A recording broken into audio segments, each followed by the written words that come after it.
वैसे जरूरी नहीं, पर वीडियो को लाइक या डिसलाइक जरूर कर दें। मूवी का नाम है वन मिस्ड कॉल 2008। इस कहानी में लोगों को उनके फोन पर कॉल आती है। जैसे लोग फोन उठाते हैं तो उन्हें एक वॉइस मैसेज मिलता है जिसमें उनकी अपनी ही आवाज होती है। और ये कॉल मौजूदा वक्त की नहीं बल्कि फ्यूचर आने वाले टाइम की होती है, जिसमें 1 दिन 2 दिन 3 दिन का टाइम शामिल है। फिर वो टाइम आते ही उस इंसान की मौत हो जाती है। तो शुरुआत होती है एक जलते हुए हॉस्पिटल को दिखाने से, जहाँ फायर फाइटर्स आग बुझा रहे थे और उन्होंने एक बच्चे की जान भी बचा ली थी। वो बच्चे से पूछने लगी, क्या तुम्हारी मॉम भी अंदर थी? पर बच्ची कोई जवाब नहीं देती। आगे हम एक लड़की शैली को देखते हैं जो अपने घर की छोटी सी तालाब के पास बैठी थी। अचानक उसे पानी में से आवाज आने लगी। जैसे ही उसने पास जाकर देखा, पानी के अंदर से एक हाथ बाहर आकर उसका मुंह पकड़ लेता है, खींचकर उसी तालाब के अंदर ले जाता है, जिसके फौरनी बाद पानी की सतह पर एक कैंडी निकल कर आती है जो बच्चे खाते हैं। और तभी वो हाथ शैली की बिल्ली को भी गले से पकड़कर पानी में डुबोकर मार देता है। कहानी अब कुछ दिन आगे गई। हम कुछ स्टूडेंट्स को देखते हैं जो पार्टी कर रहे थे। पार्टी में एक लड़की थी बेथ, उससे मिलने उसकी दोस्त आई। ये दोनों कमरे में जाकर शैली की मौत के बारे में बातें करने लगते हैं, क्योंकि ये सारे स्टूडेंट्स आपस में दोस्त थे। इनकी बातों के दौरान ही बेथ की दोस्त के मोबाइल पर कॉल आई, लेकिन हैरत ये कॉल शैली के नंबर से आ रही थी। और जो रिंगटोन थी इन्हें कॉल की बेल वो भी अलग ही थी, जो एक लोरी थी। जैसे वो कॉल उठाती है तो एक वॉइस मैसेज था, जिस पर सुनने पर बेथ की इसी दोस्त की अपनी ही आवाज थी, जिसमें वो चिल्ला रही थी। उन्हें कुछ भी समझ नहीं आती कि ये क्या है। हैरान परेशान थी वो। अब एक डिटेक्टिव पुलिस ऑफिसर को मुर्दा घर बुलाया जाता है एक लाश की पहचान करने के लिए। जो लाश थी डिटेक्टिव की बहन की, जिसकी मुँह से एक कैंडी निकलती है। अब यहाँ ध्यान करने वाली बात ये है कि मरते हुए शैली के मुंह से भी कैंडी निकली थी, जिसका मतलब था कि जरूर इन मौतों का आपस में कोई ताल्लुक है। तो इसे आप याद रखिएगा। 2 दिन के बाद हम बेथ और उसकी दोस्त को कॉलेज में देखते हैं। क्लास में जब वो थी तो बेथ की दोस्त को हेलुसिनेशंस होने लगी, यानी ऐसी ख्याल ऐसी चीजें दिखाई दे रही थी जो असल में थी भी नहीं। जैसे बेथ के हाथ पर उसे बिच्छू रेंगते हुए नजर आया। क्लास खत्म होने के बाद बेथ उसे कॉफी पीने का पूछती है, पर वो साथ जाने से मना करके लाइब्रेरी आ जाती है। लाइब्रेरी बंद होने के बाद बेथ की दोस्त जब घर जा रही थी तो उसे और भी हेलुसिनेशंस होने लगती है। हर जगह उसे भूत आत्माएं शैतान दिख रहे थे, जिनसे वो बहुत डर गई थी, क्योंकि जाहिर है सभी बहुत भयानक थे। डर के आलम में वो बेथ को कॉल करती है। वो कहती है, घबराओ नहीं, मैं तुम्हारे पास ही हूँ, बस 2 मिनट तक पहुँचती हूँ। लेकिन वो तो इतनी डरी हुई थी कि उसकी हालत खराब होने लगी। डरते डरते वो एक ऊंची जगह से गिर गई। ट्रेन से टकराने से उसका एक्सीडेंट हो गया। वो इतनी जख्मी हो गई कि फौरन ही उसकी मौत हो जाती है। इसी दौरान बेथ भी यहाँ पहुँच गई और ये हादसा होते हुए वो भी देख लेती है। उसे अजीब तरह की आवाज भी सुनाई दी गई। अपनी दोस्त की लाश के पास जब वो आई तो उसके मुंह से भी कैंडी निकलती है। बेथ उसका फोन चेक करती है, जिसमें कॉन्टेक्ट नंबर ऊपर नीचे हो रही थी। ऐसा लग रहा था जैसे कोई दूसरा नंबर निकालने की कोशिश कर रहा है। इसके बाद कॉलेज में 2 लड़कियां इस हादसे के बारे में बात कर रही थी कि बेथ की दोस्त की भी मौत हो गई। उसकी और शैली की मौत एक तरह से ही हुई, एक फोन कॉल आने की वजह से। ये बातें सुनकर बेथ का मेल फ्रेंड उन पर गुस्सा करने लगा कि बंद करो ये फजूल की बातें, ऐसा कुछ नहीं है, ये सारी चीजें मन गढ़ंत है, बकवास है। बेथ भी यहाँ आ गई, कहती है कि नहीं, ये गलत नहीं है, बिल्कुल ऐसा ही है, और उनकी मौत फोन कॉल की वजह से ही हुई। फौरन ही बात बेथ की मेल फ्रेंड को भी हेलुसिनेशंस होने लगी और उसे भी बिच्छू नजर आ रही थी। उसे थोड़ा अजीब लगा, इसीलिए वहाँ से वो निकल जाता है। बेथ भी उसके पीछे पीछे आई। तब उसका मेल फ्रेंड बताने लगा कि मेरे पास भी इस तरह की कॉल आई है और उस पर जो टाइम है वो कुछ देर के बाद का है। फौरन ही उसके दोस्त को भी वहाँ एक शैतान दिखा। वो काफी डर गया, वहाँ से जाने लगता है। बेथ उसे आवाज लगाती है क्योंकि वो अपना मोबाइल वहीं भूल कर जा रहा था। मोबाइल लेने जब वो वापस आया तो वही कुछ बोल रहा था जो उस वॉइस मैसेज में था, जिसकी फौरन ही बात यहाँ धमाका हुआ। एक रॉड आकर उसके आर पार हो जाता है, जिससे उसकी भी मौत हो जाती है। यहाँ पर भी बेथ को अजीब तरह की आवाज सुनाई दी, जिसके फौरन ही बात उसके दोस्त के मुंह से भी कैंडी निकलती है। सारी सूरत हाल को देखते हुए बेथ एक लेडी पुलिस ऑफिसर से मिलती है और उसे बता रही थी कि मेरे 2 दोस्तों की अचानक ही मौत हो गई। मरने से पहले उनके पास कॉल्स आई। मेरे ख्याल से उनकी मौत का कोई न कोई ताल्लुक उन कॉल से है। मरने के बाद उनके मुँह से कैंडीज भी निकली। पुलिस ऑफिसर उसकी बातों को गौर से सुन तो रही थी पर यकीन नहीं करती, लेकिन उनकी ये सारी बातें वो डिटेक्टिव सुन लेता है, जिसे हमने शुरुआत में देखा, जिसे मुर्दा घर में बुलाया गया था। वो बेथ को बताता है कि कुछ दिन पहले मेरी बहन की भी मौत बिल्कुल इसी तरह से हुई। शैली जिसकी मौत तालाब में डूबने से हुई, वो और मेरी बहन एक हॉस्पिटल में नर्स थी। पहले मेरी बहन की मौत हुई, फिर 2 दिन के बाद शैली की। मेरी बहन के मुँह से भी लाल रंग की कैंडी निकली थी। इसलिए मैं भी इस बात को मानता हूँ कि जरूर इन फोन कॉल्स, कैंडीज और इन मौतों के बीच कोई ताल्लुक है। वो फिर बेथ को अपना मोबाइल नंबर देते हुए कहता है कि कोई भी मदद चाहिए राब्ता कर लेना, मैं भी इन सब मरने वालों की फोन कॉल्स की डिटेल्स निकाल कर तुम्हें बताऊंगा। बेथ जब घर आई तो देखती है कि उसकी रूममेट यानी जो इस घर में उसके साथ रह रही थी वो काफी डरी हुई थी। बेथ को बताती है कि हमारी मेल फ्रेंड के मोबाइल में मेरा नंबर भी था, हो ना हो अगली कॉल मुझे ही आएगी, लेकिन मैं मरना नहीं चाहती। तब उसे रिलैक्स करने के लिए बेथ अपने और उसके मोबाइल की बैटरीज ही निकाल देती है और बोलती है कि देखो मैंने बैटरीज निकाल दी, अब रिलैक्स हो जाओ, हमें कोई कॉल नहीं आएगी। लेकिन रात को जब ये दोनों लड़कियां सो रही थी तो रिंगटोन होती है और ये रिंगटोन भी लोरी ही थी जो बेथ की रूममेट के मोबाइल पर आ रही थी। हालांकि उसके मोबाइल में बैटरी नहीं थी लेकिन फिर भी उसे कॉल आ रही थी। ये कॉल 2 दिन के बाद के टाइम की थी जो देखकर रूममेट काफी डर गई क्योंकि जो वॉइस मैसेज था उसमें रूममेट के चिल्लाने की आवाज थी। रात तो ऐसी गुजर गई पर सुबह होते ही ये लड़कियां उसका मोबाइल ही तोड़ देती है। रूममेट से मिलने फिर एक आदमी आया जो एक लाइव टीवी शो का मालिक था। उसे पता चला कि अगली कॉल रूममेट के पास आई थी, इसीलिए वो अपने टीवी शो में उसको लाना चाहता था ताकि उसके मरने के टाइम जो कुछ भी रूममेट के साथ हो रहा हो वो सब ये टीवी शो का मालिक लाइव दिखा सके और रूममेट की जान भी जब वो बचा ली तो ये चीज भी हर कोई देख ले। लेकिन बेथ उसे ऐसा करने से मना कर देती है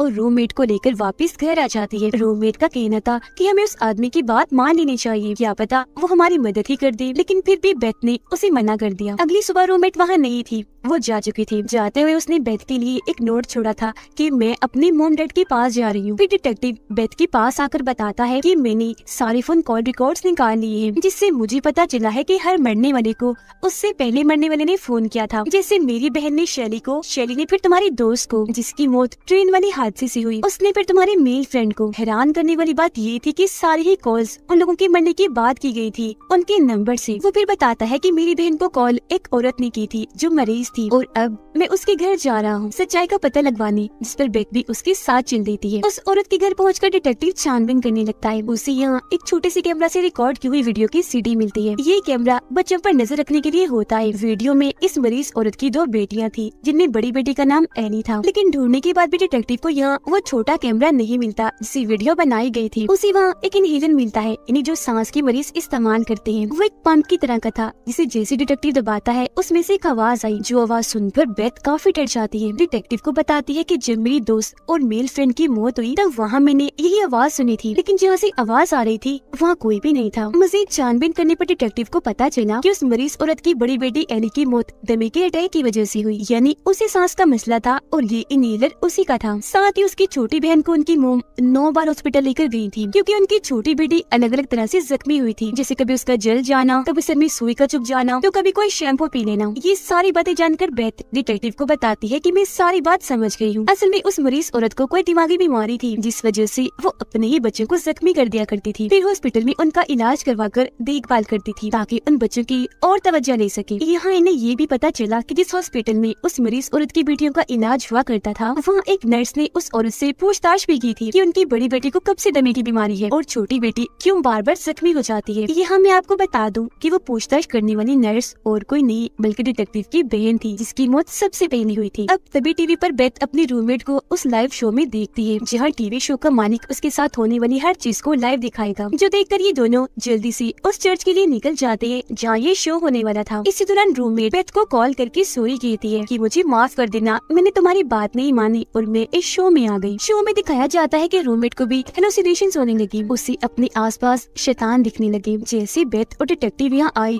लाइट्स अपने आप ही बंद हो जाती है, जिसके बाद कोई शैतानी ताकत आकर रूममेट पर हमला कर देती है, उसका सांस रोककर जान से मार डालती है। लाइट वापस आ गई। बेथ अपनी रूममेट को मरा हुआ देखती है, उसके मुंह से भी कैंडी निकलती है। तभी बेथ के पास अपने रूममेट की कॉल आती है जिसमें कल रात 7:55 का टाइम था। कॉल उठाने पर वॉइस मैसेज में बेथ की आवाज थी जिसमें वो चिल्ला रही थी, जिसका मतलब अगला मरने का नंबर बेथ का था। इसलिए डिटेक्टिव उसकी हिफाजत करने के लिए उसके साथ उसके घर पर ही रुकता है। अगली सुबह जब हुई तो दोनों ही काफी परेशान थे क्योंकि इनके पास बस शाम 7:55 तक का ही टाइम था बेथ को बचाने के लिए।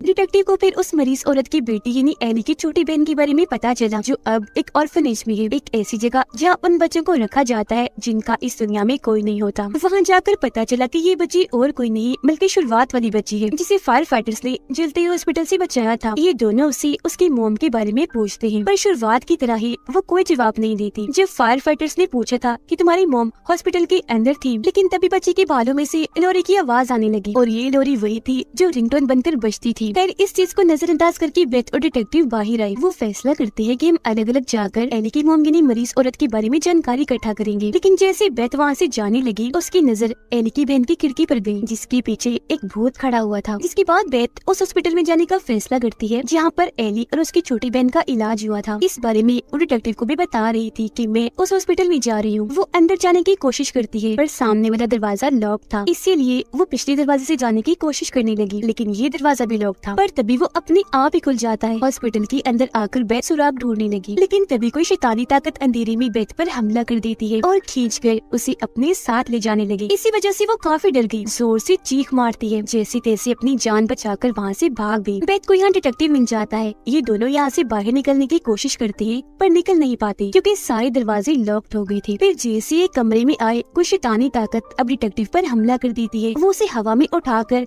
कमरे से बाहर फेंक के मारती है, जिससे डिटेक्टिव को इतनी चोट आई कि वो बेहोश हो गया। कमरे का दरवाजा भी लॉक्ड हो जाता है। बेथ को यहाँ वेंटिलेशन वाला छोटा सा रास्ता दिखता है, जिसके अंदर वो फौरन चली गई यहाँ से बाहर निकलने के लिए। जो वो उस रास्ते में थी तो उसके मोबाइल पर लगातार कॉल आ रही थी। फिर तभी बेथ को यहाँ एक जली हुई लाश दिखती है, जिसकी हालत बहुत खराब थी। उसके हाथ में एक मोबाइल था, जिसके जरिए ही बेथ के फोन पर कॉल जा रही थी। बेथ फौरन उससे फोन छीनकर तोड़ देती है। ऐसा होने से लाश में थोड़ी हलचल हुई। इसे देखकर बेथ वहाँ से भागने लगी। उसके पीछे पीछे लाश भी भागी। पास आती आती वो बेथ के ऊपर ही आ जाती है। वो काफी डर गई। लाश को कहती है, प्लीज डोंट हर्ट मी, यानी मुझे तकलीफ मत देना। बेथ बार बार यही लाइन दोहरा रही थी कि प्लीज डोंट हर्ट मी, जिससे फौरन लाश भी बेथ को कुछ नहीं करती, उल्टा ये कहती है फॉरगिव मी, यानी मुझे माफ कर दो। तभी इधर डिटेक्टिव भी आ गया। देखता है कि 7:55 हो गई है, पर बेथ की जान नहीं गई, वो बच गई। अगले ही पल बहुत सारे पुलिस ऑफिसर्स आ गए उनकी जान बचाने के लिए। बेथ डिटेक्टिव से कहती है कि मुझे यहाँ लाया गया इसलिए नहीं कि मार दिया जाए, बल्कि इसलिए कि मेरी जान बच जाए। उस जली हुई लाश ने ही मेरी जान बचाई। डिटेक्टिव ऑर्फनेज में जाता है एली की बहन से मिलने के लिए, पर वो सोई हुई थी। डिटेक्टिव को वहाँ बच्ची का भालू मिलता है और उसे पता चला कि वो छोटा कैमरा ही दरअसल ये भालू है। ये नहीं है तो ये कैमरा बस इसे भालू की शक्ल दी हुई है जो बच्चों पर नजर रखता है। उसमें से सीडी निकालकर डिटेक्टिव वीडियो देखने लगा और उसे पता चला कि इस बच्चे की मोम नहीं बल्कि उसकी बड़ी बहन एली ही उस पर जुल्म करती थी, उसे चोट पहुंचाती थी। हर दिन अलग अलग तरीके से वो अपनी बहन को जख्मी करती थी। ऐसा करने से उसे बहुत मजा आता था। लेकिन एक दिन उनकी मोम ने देख लिया कि एली अपनी छोटी बहन का हाथ काट रही है। एली की इस हरकत पर उसकी मोम को काफी गुस्सा आया। उन्होंने उसी कमरे में बंद कर दिया। छोटी बेटी को वो हॉस्पिटल ले गई। इसी दौरान एली को दमे का अटैक हुआ। वो अपनी मोम को कॉल करने लगी, पर इसी दौरान ही उसकी मौत हो गई। डिटेक्टिव के साथ ये वीडियो एली की छोटी बहन यानी वो बच्ची भी देख रही थी। वो बच्ची से पूछता है कि तुम्हारी बहन तुम पर जुल्म किया करती थी, इस बारे में तुमने अपनी मोम को क्यों नहीं बताया? बच्ची बोली, मुझे जख्मी करने के बाद मेरी बहन मुझे एक कैंडी दिया करती थी, इसीलिए मैंने ये बात मोम से छुपाई। उधर बेथ जब घर में अकेली थी तो उसके पास एली की आत्मा आती है जिसे बेथ नहीं देख पाती। तभी यहाँ डिटेक्टिव आ गया। बेथ को सारी बात बता देता है जो उसने वीडियो में देखी और कहता है कि तुम सही कह रही थी, एली की आत्मा ही सबको मार रही है और उसकी मोम ने ही तुम्हारी जान बचाई जो वो जली हुई लाश थी। उनकी बातों के दौरान ही दरवाजे पर दस्तक हुई। डिटेक्टिव दरवाजे की छेद से देखने लगता है। हालांकि बेथ उसे ऐसा करने से मना भी करती है, पर वो नहीं मानता। अगले ही पल एक चाकू उस छेद से आकर डिटेक्टिव की आंख में घुस जाता है। उसका सर चीरते हुए दिमाग में घुस गया और तभी दरवाजा खोलकर एली की आत्मा अंदर आती है बेथ को मारने के लिए, जो अब पूरी तरह शैतान बन गई थी। लेकिन एक बार फिर एली की मोम यहाँ आकर बेथ की जान बचा लेती है। डिटेक्टिव की हालत इतनी खराब थी कि उसकी भी मौत हो जाती है। उसके मुंह से भी एक कैंडी बाहर आती है। उसके मोबाइल से फिर नंबर अपने आप ही डायल होने लगते हैं